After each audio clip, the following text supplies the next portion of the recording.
അതിപ്പം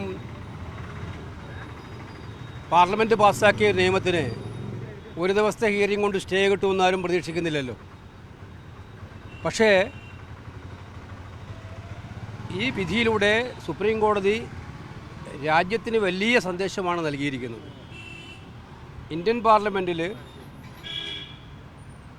ഇന്ത്യ മുന്നണിയും കോൺഗ്രസും ഉയർത്തിയിട്ടുള്ള ഏറ്റവും ശക്തമായ ആശങ്കകൾ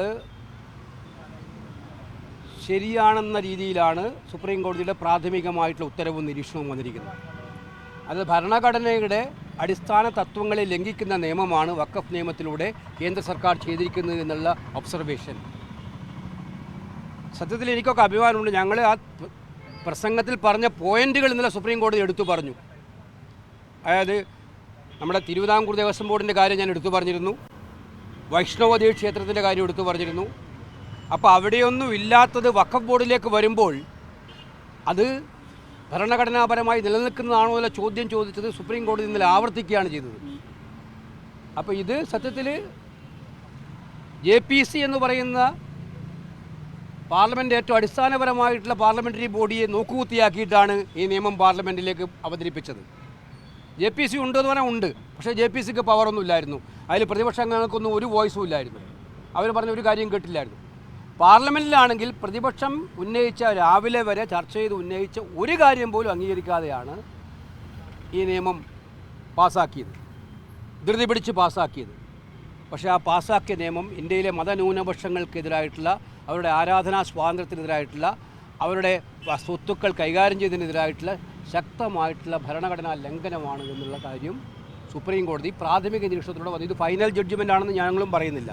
പക്ഷേ ഇതുകൊണ്ട് എന്താണ്, പാർലമെൻറ്റിനടുത്ത് പോലും സപ്രസ് ചെയ്യാൻ ചെയ്ത കാര്യങ്ങൾ ഒരു വിശാലമായ ചർച്ചയ്ക്ക് സുപ്രീം കോടതി വഴിയൊരുക്കി എന്നുള്ളതാണ് ഏറ്റവും അടിസ്ഥാനപരമായിട്ടുള്ള കാര്യം. അല്ല, ഞാൻ പറഞ്ഞല്ലോ, ഇത് ഭരണഘടനയെക്കുറിച്ച് വ്യക്തമായിട്ടുള്ള ധാരണയുള്ളവർക്കറിയാം. ഭരണഘടന ലംഘനം നടത്തിയിട്ടുള്ള ഒരു നിയമനിർമ്മാണമായിട്ടാണ് ഇത് വരിക. അത് കോടതിയിൽ നിലനിൽക്കുകയും തന്നെ ചെയ്യുമെന്നാണ് എൻ്റെ വിശ്വാസം, ഞങ്ങളുടെ എല്ലാവരുടെയും വിശ്വാസം.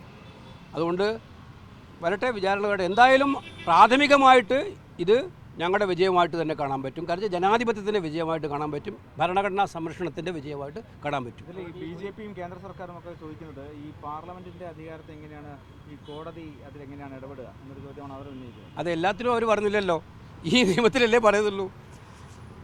പല വിധികളും വന്ന് അവർ പറഞ്ഞു കോടതി വിധിയുടെ അടിസ്ഥാനത്തിലാണ് നടപടിയെടുത്തതെന്ന് പലതിലും അവർ പറയുന്നത്. അപ്പോൾ ഇത് വന്നപ്പോൾ പാർലമെൻറ്റിൻ്റെ കാര്യം പറയുന്നു. പാർലമെൻറ്റിൽ ചർച്ച ചെയ്തപ്പോൾ പാർലമെൻറ്റിലെ മഹാഭൂരിപക്ഷത്തിൻ്റെയും ഒരു വികാരം അവിടെ കണ്ടതാണ്. അവർക്ക് വോട്ട് ചെയ്തവർ പോലും, അവർക്ക് വോട്ട് ചെയ്ത TDPയും JDU പോലും വോട്ട് ചെയ്യുന്നത് അധികാരം പങ്കിടാൻ വേണ്ടിയിട്ടുള്ള അവസരത്തിൽ വോട്ട് ചെയ്യേണ്ടി വന്നു. പക്ഷേ അവരുടെ പോലും മനസ്സിപ്പുറത്തായിരുന്നു എന്നുള്ളത് എല്ലാവരും വ്യക്തമാണ്, നിലപാടിപ്പുറത്തായിരുന്നുള്ളത്. അപ്പോൾ അതുകൊണ്ടൊരു മഹാഭൂരിപക്ഷത്തോടെ പാസ്സാക്കിയ ബില്ലല്ല ഈ ബില്ല്. അപ്പോൾ അതുകൊണ്ട് പാർലമെൻറ്റിനെ മറികടന്നു പറഞ്ഞാൽ പാർലമെൻറ്റിൽ ഉയർന്ന ഏറ്റവും വലിയ ചർച്ചകളായിരുന്നത്. ആ പാർലമെൻറ്റിലെ ചർച്ചകളാണ് സുപ്രീം കോടതി ഉയർത്തി കാണിച്ചിരിക്കുന്നത്. അത് ആ പാർലമെൻറ്റിൽ ഉയർന്നു വന്ന ആശങ്കകളാണ് സുപ്രീം കോടതിയും പറഞ്ഞിരിക്കുന്നത്. എന്ന് വെച്ച് ഒരേകപക്ഷീയമായ വിധിയായിട്ട് തന്നെ കാണാൻ പറ്റില്ല, അല്ല പൂർണ്ണമായ അന്തിമമായ വിധിയായിട്ട് കാണാൻ പറ്റില്ലതൊക്കെ നമുക്കറിയാം. പക്ഷേ ഇന്ത്യയിലെ ജനാധിപത്യ വിശ്വാസികളും മതേതര വിശ്വാസികളും ഉയർത്തിയ ആശങ്കകൾ, ആ ആശങ്കകളെ ഒരു വിശാലാടിസ്ഥാനത്തിലെ ചർച്ചയ്ക്ക് വേദി ഒരുക്കുകയാണ് സുപ്രീം കോടതി ഇന്ന് ചെയ്തിരിക്കുന്നത്. ആ അർത്ഥത്തിൽ അത് വളരെ സ്വാഗതാർഹമായിട്ടുള്ള ഒരു വിധിയാണ്. കേരളത്തിലേക്കൊന്ന് മുനമ്പമാണല്ലോ അത് കോടതിയിൽ പോലും സർക്കാർ അഭിഭാഷകർ തന്നെ അത് അറിയില്ല എന്ന് പറയേണ്ട ഒരു സാഹചര്യം ഉണ്ടാകുന്നതാണ്.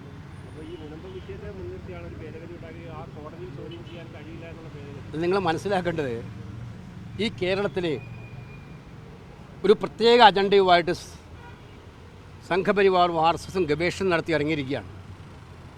അതെങ്ങനെയാണ് അവർക്ക് കേരളത്തിൽ എങ്ങനെയാണ് പച്ച പിടിക്കാൻ പറ്റുക?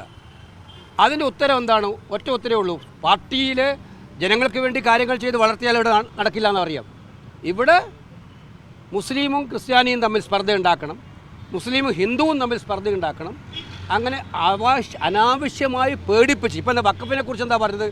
എൻ്റെയും നിങ്ങളുടെയും പ്രോപ്പർട്ടി പോലും നാളെ വഖഫിനെടുക്കാം. ഇതായിരുന്നു പ്രചരണം കംപ്ലീറ്റ്.